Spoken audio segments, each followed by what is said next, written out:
আসসালামু আলাইকুম, কেমন আছেন সবাই? আশা করি সবাই ভালো আছেন।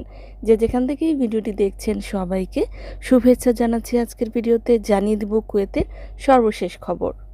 কুয়েত স্বরাষ্ট্র মন্ত্রণালয়ের অবৈধ কার্যকলাপ পর্যবেক্ষণ এবং জনস্বাস্থ্যকে প্রভাবিত করে এমন লঙ্ঘন নিয়ন্ত্রণের লক্ষ্যে সেভ দি এলাকায় বিশেষ অভিযান চালিয়ে 3টি গবাদি পশুর খোয়ার জব্দ করতে সক্ষম হয়েছে। এশিয়ান নাগরিক দ্বারা এই খোয়ারটি পরিচালিত হতো। অভিযান পরিচালনার সময় 10 জন বাংলাদেশি এবং ইন্ডিয়ান প্রবাসীকে গ্রেফতার করা হয়েছে। তারা প্রযোজ্য আইন ও বিধি লঙ্ঘন করে এবং প্রয়োজনীয় লাইসেন্স প্রাপ্তি বা উপযুক্ত কর্তৃপক্ষের তত্ত্বাবধান ছাড়াই গবাদি পশুর জন্য লাইসেন্সবিহীন কসাইখানা হিসেবে খোয়ারটিকে ব্যবহার করত। সংশ্লিষ্ট মন্ত্রণালয়ের অনুমতি ছাড়াই আটককৃতরা ওই খোয়ারে গবাদি পশু লালন পালন করত, খোয়ারটিকে কসাইখানা হিসেবে ব্যবহার করত এবং আটককৃতরা নিজেরাই কসাই হয়ে এই মাংসগুলোকে বিতরণ করত। আটককৃতদের বিরুদ্ধে কঠোর আইনি ব্যবস্থা নেওয়া হবে। উল্লেখ থাকে যে মন্ত্রণালয়ের অনুমতি বা লাইসেন্স ছাড়া গবাদি পশু লালন পালন করা এবং জবাই করে পশুর মাংস বিক্রি করা আইনত দণ্ডনীয় অপরাধ হিসেবে বিবেচিত হয়।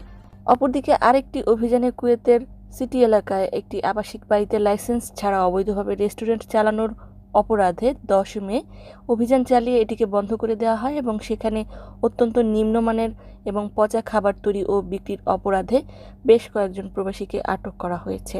মন্ত্রণালয় জানিয়েছে যে জনস্বাস্থ্য রক্ষা এবং আইন নিশ্চিত করতে এই ধরনের ঝটিকা অভিযান বা তল্লাশি অব্যাহত থাকবে।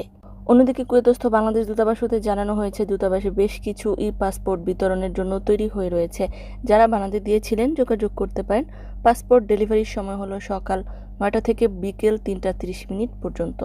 আন্তর্জাতিক উত্তেজনার কারণে বন্ধ হয়ে যাওয়া আন্তর্জাতিক ফ্লাইটের 10% এখনও পরিচালিত হচ্ছে।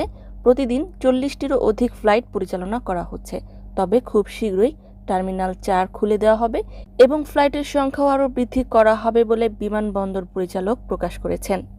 অনেকেই বিমান বাংলাদেশ এয়ারলাইন্স সম্পর্কে জানতে চাচ্ছেন, অনেকেই এমিরেটস এয়ারলাইন্স সম্পর্কে জানতে চাচ্ছেন। এয়ারলাইন্সের আভ্যন্তরীণ তথ্যগুলো জানানো সম্ভব নয়। এয়ারলাইন্সের সঠিক তথ্য পেতে এয়ারলাইন্সের নিজস্ব ওয়েবসাইট অথবা এজেন্সিতে যোগাযোগ করতে পারেন। সম্মানিত ভিউয়ার্স, আজকের মতো এই ছিল আপডেট। পুরো ভিডিওটি দেখার জন্য ধন্যবাদ।